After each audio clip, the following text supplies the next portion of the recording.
we have to start with what just happened over the past 62 minutes on The View.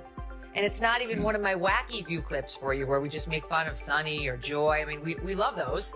But this is like legit Joe Biden, who's on, well, you guys will tell me what he's doing here. And I'll tell you what Mark Halpern says. He's on some sort of a rehabilitation tour. Okay.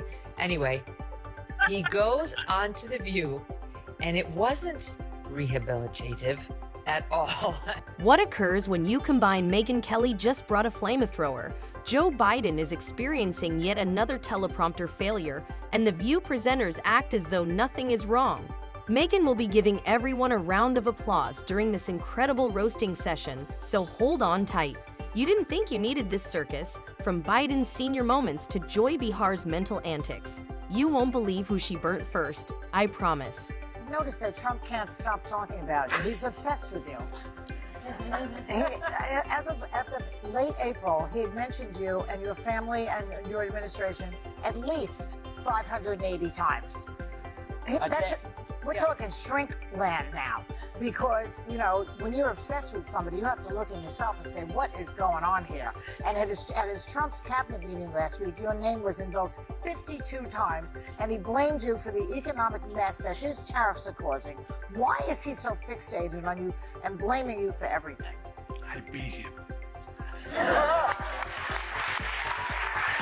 It was merely mediocre. Coffee was boiling, birds were chirping, and on Tuesday, Whoopi Goldberg was breaking the law once more by defying American common sense. The man, the legend, the living teleprompter catastrophe is Joe Biden.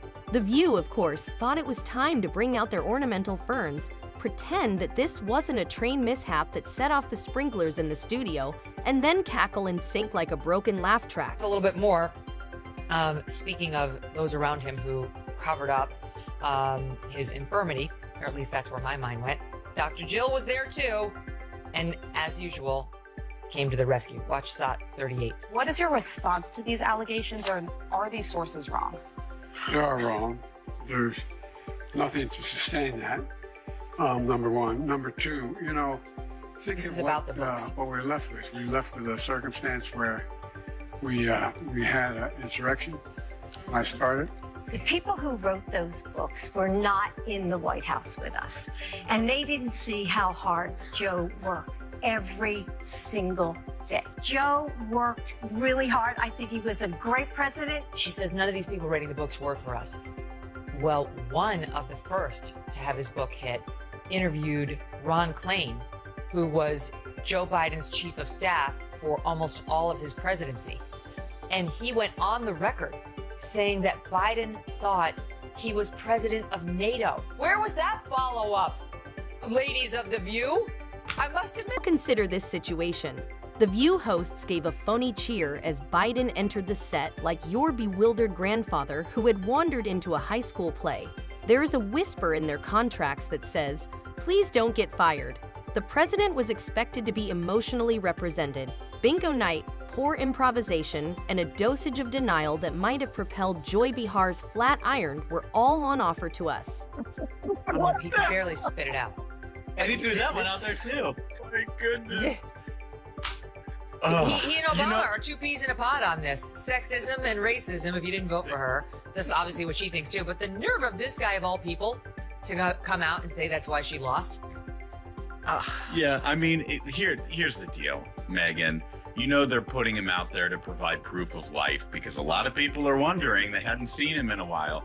But at some point in every person's life, you go from rehab to palliative care. He is definitely in the palliative care category, right? In addition to critiquing the show, Megyn delivered a savage review, searing each cue card, salting the stage, and burning the teleprompter. Kelly, on the other hand, watched the glitter-encrusted catastrophe unfold with the same contempt she had for soggy bread and TikTok life coaches. His sudden return, especially as he moves from palliative care to rehabilitation, feels more like proof of life than a comeback to the man at the center of it all. I'm not angry. I'm disappointed. Well, they asked him about that. They asked him about that moment. Watch this, SOT 36.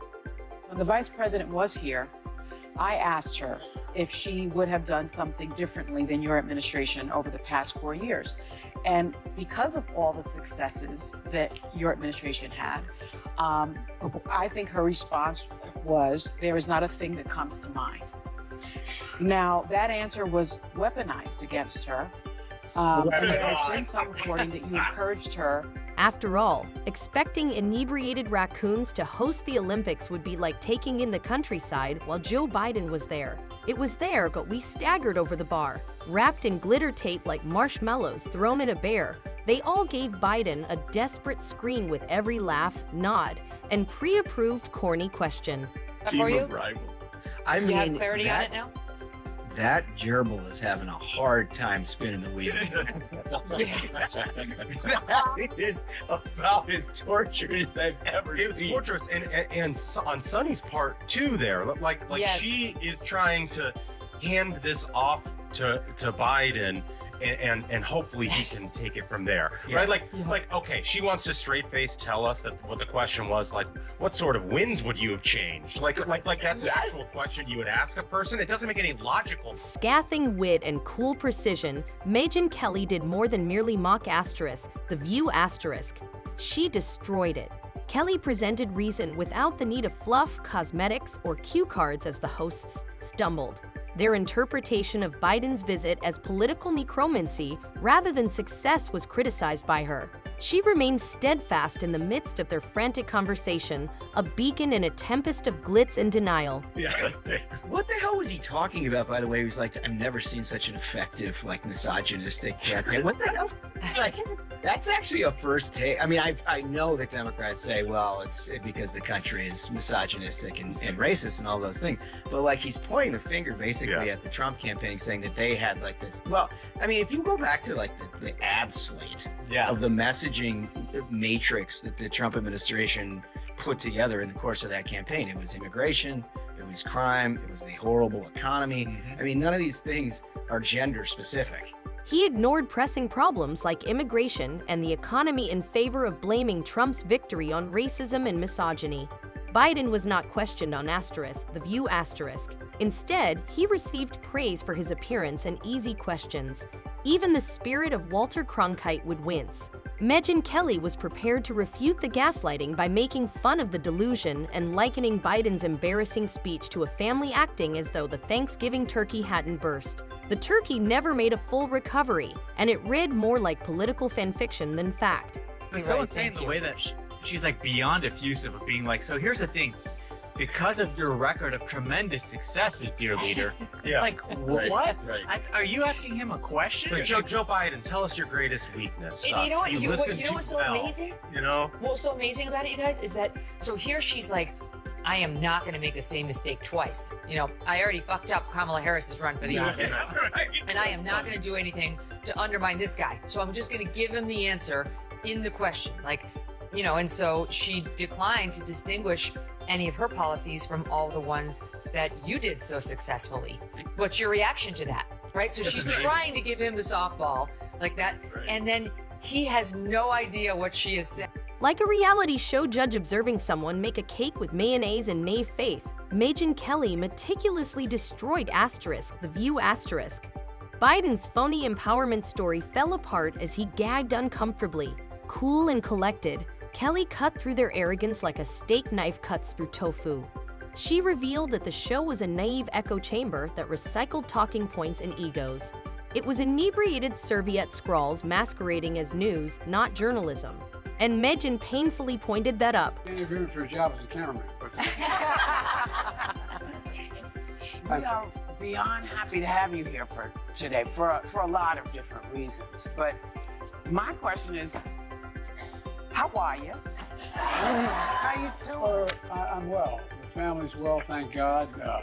Things are moving along, and we're getting squared away, trying to figure out what the most significant and consequential role I can play consistent with what I've done in the past.